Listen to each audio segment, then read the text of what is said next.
A sua atitude determina a sua altitude. A atitude que você tem na vida faz uma diferença enorme no resultado final. E essa atitude depende do paradigma que você vive. Você imagina um peixe que nunca saiu da água. Ele não sabe que ele vive na água. Porque para ele saber que ele vive na água, ele tem que experimentar o que não é água, para saber que ele vive na água. Então, se você vive num paradigma e você nunca saiu dele, você não sabe que você vive num paradigma. Você pode estar limitado. Quando o paradigma era que a Terra era plana, era impossível você fazer uma viagem de volta ao mundo numa Terra plana. Quando o conceito mudou da Terra ser plana para a Terra ser redonda, agora você é capaz de fazer uma viagem de volta ao mundo numa Terra redonda. A mudança de paradigma multiplica as possibilidades. O que é impossível para você hoje é impossível no paradigma que você está operando. Porque no momento que você muda o paradigma, isso que é impossível torna-se possível. Fazer uma viagem de volta ao mundo na Terra plana era impossível. No momento que a Terra ficou redonda, tornou-se possível. Olha que interessante. O que é impossível hoje na sua vida é impossível baseando-se no paradigma que você vive. E você tem que parar de se preocupar com o que o outro pensa a seu respeito. O que o outro pensa a seu respeito não é seu problema. É problema do outro. Pode pensar o que quiser. Como você também pode pensar o que quiser. Se você tem que dar satisfação para todo mundo daquilo que você está fazendo, você não está vivendo a sua vida. Você está vivendo a vida dos outros. Então, você ter uma atitude positiva, você ter uma atitude otimista, faz toda a diferença. Otimismo sozinho não resolve. Pessimismo atrapalha. Então, eu não estou dizendo que só ser otimista resolve. Você pode, inclusive, ser otimista demais. Você conhece a história dos dois gêmeos, que um era super otimista e o outro era super pessimista, e os pais não sabiam mais o que fazer, foram no psiquiatra, e disseram, nós temos dois filhos iguaizinhos, a diferença é que um é otimista demais e o outro é pessimista demais. E o psiquiatra perguntou, quando que é o aniversário deles? Isso aí é fácil, está chegando, daqui 10 dias. Então nós vamos resolver o problema de uma vez por todas. Ele disse, como? Mas qual é o sonho de consumo do seu filho pessimista? O sonho de consumo do meu filho pessimista é ganhar uma bicicleta de 18 marchas. E nós não conseguimos comprar. Não, você vai comprar, diz o psiquiatra. O pacto vai ser tão grande que essa criança vai mudar tudo. Mas e para o otimista, o que eu dou? Aí é muito mais fácil. Você vai numa fazenda, num sítio, leva um balde, enche de cocô de cavalo, enche de estrume de cavalo e coloca o nome dele com estrume ao lado da bicicleta do irmão com o nome do irmão. No dia que eles acordarem no aniversário, o pessimista vai ver aquela bicicleta com o nome dele, vai ficar tão encantado que vai curar o pessimismo. E o otimista vai ver esse estrume de cavalo com o nome dele e vai quebrar um pouco esse excesso de otimismo dele. Então os pais fizeram isso, pegaram dinheiro emprestado, compraram a bicicleta de 18 marchas, puseram o nome do pessimista, buscaram o estrume de cavalo, colocaram o nome do otimista, e quando acordou de manhã, no dia do aniversário, eles escutam aquela gritalhada, aquela choradeira, quando eles descem, o pessimista está chorando e o otimista pulando de alegria.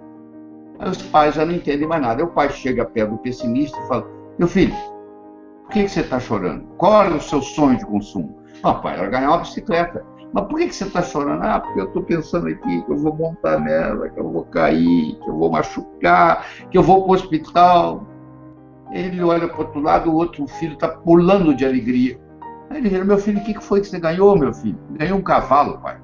Cavalo, filho? Onde é que está o cavalo? Não sei não, passou por aqui. Não é esse otimismo que eu estou falando. Isso é um otimismo doentio. Eu estou falando quando você entra numa coisa para fazer, para você, pensamento seguinte, que vai dar certo. Que se você entrar em campo já pensando que você vai perder, você não vai ganhar jogo nenhum. O time que entra em campo achando que vai perder não devia nem jogar, não devia nem entrar em campo. Então, quando você começa um projeto, você tem que colocar toda a energia nesse projeto como se fosse dar certo. Porque aí a chance de dar certo é muito grande. E eu quero passar para você com uma mensagem que os nossos problemas são os nossos melhores amigos. Um problema pode revolucionar a sua vida. Você perdeu o seu emprego, pode fazer você virar empresário, sabia? Então, o trabalho é o seguinte: o trabalho, você passa 50% da sua vida acordado trabalhando. Se o dia tem 24 horas, você passa 8 horas dormindo, você tem 16 horas para viver. 8 horas você passa trabalhando, você passa a metade da sua vida acordado trabalhando. Se você não se autorrealiza no seu trabalho, você está jogando fora a sua vida. Pelo menos 50% da vida, porque o tempo que está dormindo não conta. Então você tem que fazer algo que lhe traga autorrealização. Aliás, as pessoas que trabalham, o que elas querem? Elas querem, na ordem que eu vou te falar, elas querem autorrealização, elas querem um bom pagamento e elas querem oportunidade de crescimento. Você pode ver que se você for numa empresa que te paga mal, você também não vai ficar lá. Mas que paga bem, mas você não te deixa você se autorrealizar, você se cansa. E se você está lá e não é promovido, não é estimulado, se larga para procurar coisa melhor. Então, isso é muito importante. O ideal mesmo é você chegar um dia e trabalhar para você. Aliás, você sempre trabalha para você. Porque a empresa pode te dar a mesa, pode te dar o telefone, pode te dar o salário no final do mês, mas quando você melhora, você está melhorando.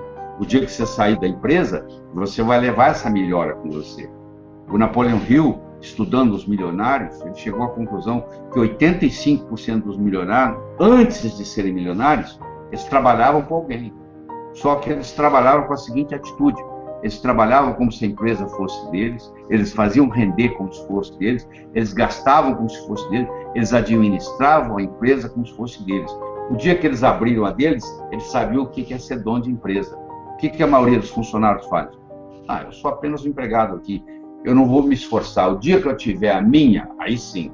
Só que perdeu a oportunidade nesse período de aprender a ser dono de empresa. Então, você está sempre trabalhando para você. A palavra Kaizen, no Japão, significa melhora contínua. Hoje melhor do que ontem, amanhã melhor que hoje. A palavra Kaizen pegou o Japão em 1945, Hiroshima, Nagasaki, tudo destruído, 40% do Japão destruído. Hoje ele está entre os 5 melhores países do mundo per capita. Quer dizer, de 40% destruído a entre os 5 melhores do mundo per capita, trazido por uma filosofia chamada Kaizen. Sempre melhorar, melhora contínua. Você diz para mim assim: eu não quero mais nada na vida. Eu digo: então está na hora de você morrer, porque você está aqui para aprender.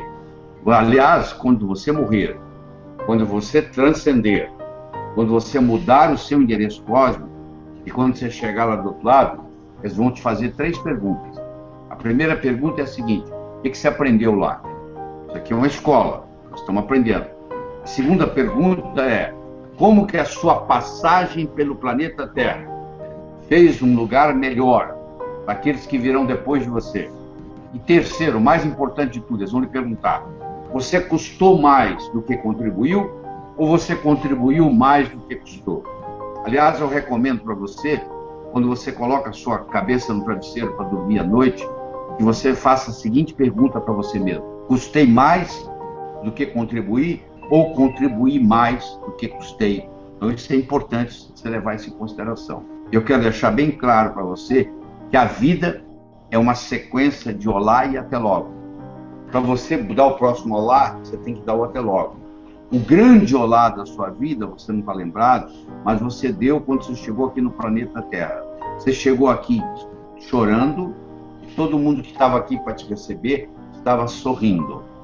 Eu espero que quando você morrer, quando você transcender, quando você mudar o seu endereço cósmico, aconteça exatamente o contrário.